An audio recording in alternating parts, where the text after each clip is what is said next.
Showtime's Fight Form. You already know what it is. It's your boy Showtime, and we talk all things fights. All right, today's gonna be a boxing drop. We are going to do. I seen a meme, and you know I love memes. If I see a meme that's saying who versus who, I'm more likely gonna talk about it, realistically, especially if it makes sense.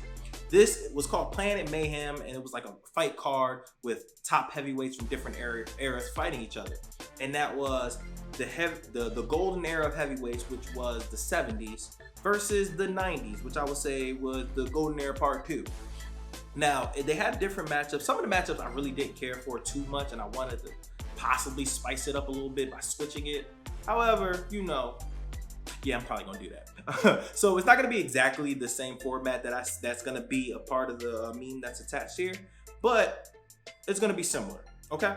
Now, the first fight that was up here that I was interested in seeing, which was Muhammad Ali versus Vander Holyfield. Now, is he the best guy that was in the 90's?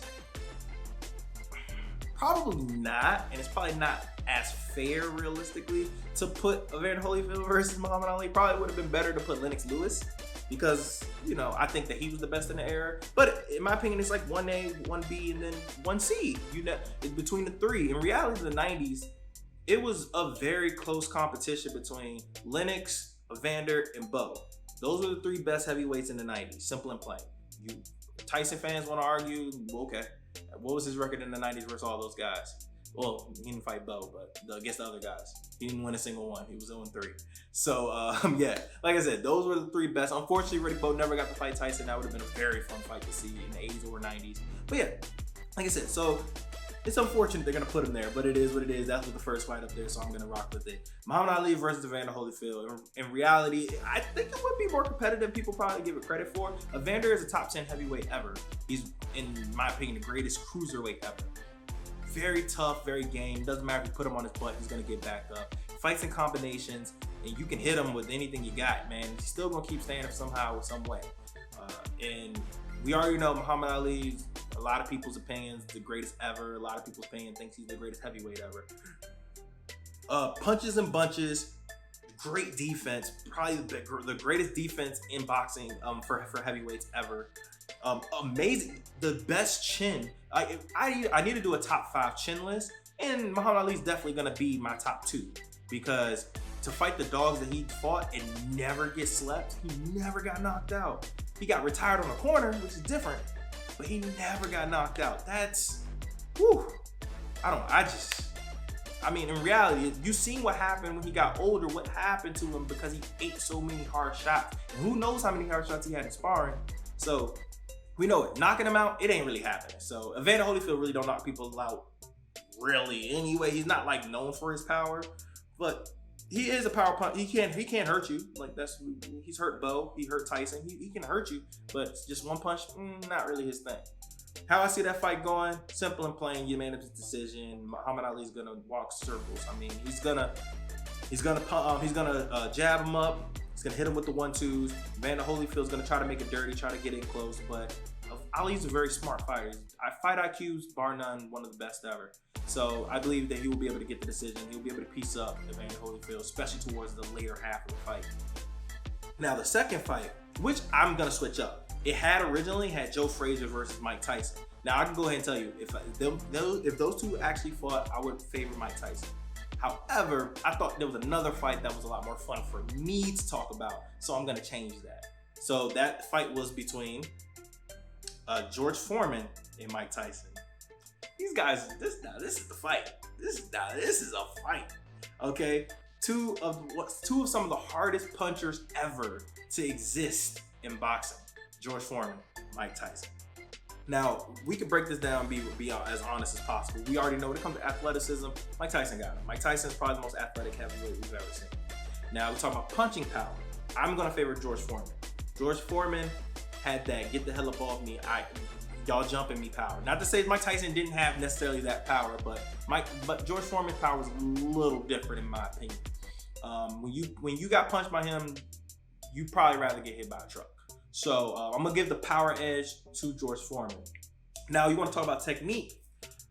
That's gonna be that's a lot closer than some people may expect. I'm gonna more so favor Mike Tyson by saying like I love this peekaboo style. Defensive wise, I'm probably gonna go George Foreman, but if we talk about the offensive techniques of what you have to offer more in your punches as far as uppercuts, the hooks, I might lean towards Tyson. Cardio, I'm gonna say it's a bit of a. I'm probably gonna favor George Foreman, but both these guys I've seen get tired. I've seen them, you know, they're heavy punchers. You throw as hard as they do, you're probably gonna get tired. Now, fight IQ, I'm gonna go George Foreman. Simple and plain. There's no way that you go 10 years, take 10 years out of your career, come back, win a world championship if your fight IQ ain't there, because you're no longer who you were before. You're in your prime. Your brain has to get you. There's a reason why Tom Brady is still able to. Yes, he take care of his body, but mentally he's able to still evolve and still show that he knows where people's at. He knows where the spots are. Same thing with any other sport. Like LeBron James, yes, he's still physically, he's past his prime. He's no longer the 23-year-old, but mentally his basketball IQ is just so top notch. It makes up for whatever he did lose. Same thing for George Foreman. So I'm gonna give that to George Foreman. How I see that fight going if these two fought, I'm gonna go George Foreman.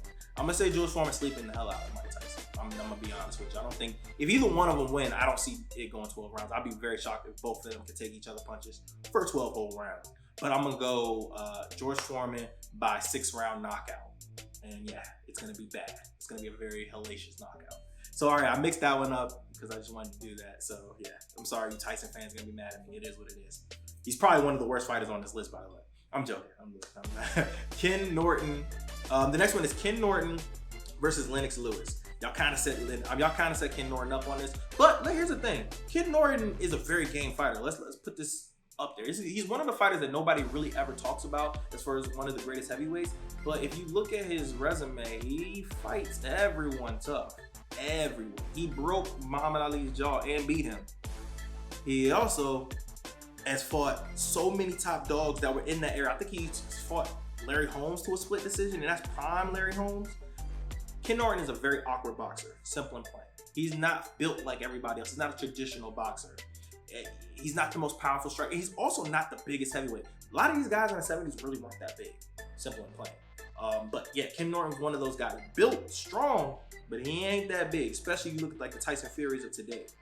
And now he's fighting Lennox Lewis, who, in my opinion, is a top 5 heavyweight ever. Simple and plain. Yes, he's lost, but he's avenged all those losses badly.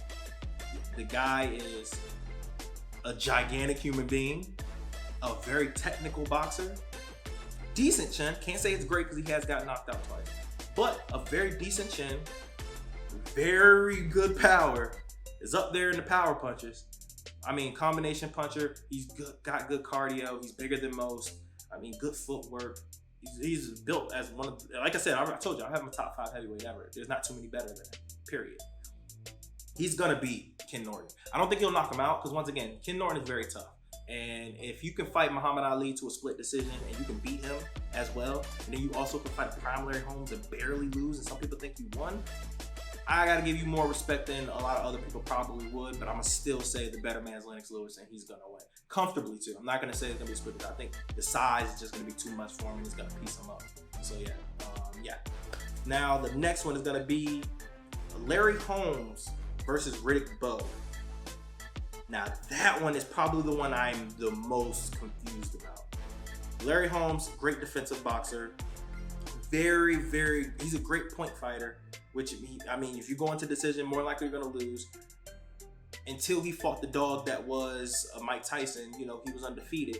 And he was able to outpoint you, man. Like, I don't like to use the Floyd because he wasn't necessarily a Floyd, but he knows how to use his range. He knows how to hit you and not get hit. And which is a boxer. He's a great boxer. I'm not gonna say he's a power puncher. He's not really known for that, but he's known for his technical ability, great footwork, being able to pick you apart, and he's very good. Once again, IQ up there. Riddick Bowe, when motivated, gotta put them in motivated, because we've seen if he ain't motivated, he's still good, but he ain't that good. He ain't as good as when he is in his prime and he's actually ready for the fight. I mean, at his best, you honestly can argue that he was the best fighter in the 90s. He's a big heavyweight, great combinations, great cardio when he, like I said, prepared, great cardio, good combinations, an amazing chin.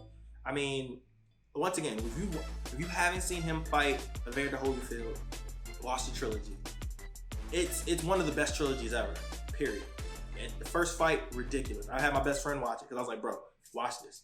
And he was like, bro, this is an amazing fight. It is a good fight. So, yeah, like I said, you can see the potential and you saw how good he was. He just, like I said, he's not motivated, he gets fat. But, yeah, man, that's a tough freaking fight for me. I'm going to go Larry Holmes strictly because he is such a smart fighter. And I believe that he will be able to analyze and be able to adjust and be able to outpoint Riddick Bowe. Riddick Bowe is a very game opponent, but once again, I think also, I don't know if I gotta really do my list again. If Larry Holmes isn't in my top 5 heavyweights ever, he's like fringing. He's like 6 or 7. So he's very, very close. But yeah, I'm gonna go Larry Holmes by unanimous decision. Now the last one, I switched up. It was supposed to be George Foreman versus Klitschko. Now if I did have that, I would have George Foreman as prime knocking out Klitschko. Not to say Klitschko's not good, but George Foreman's just better. He's gonna clip really bad. But it's now gonna be Joe Frazier versus Klitschko. This is a stylistic nightmare for Joe Frazier, and I think Joe Frazier is gonna get pieced up. I don't know. I don't think he's gonna get finished, but I think Klitschko is gonna piece him up. At the end of the day, Joe Frazier's 5'11", 6 feet.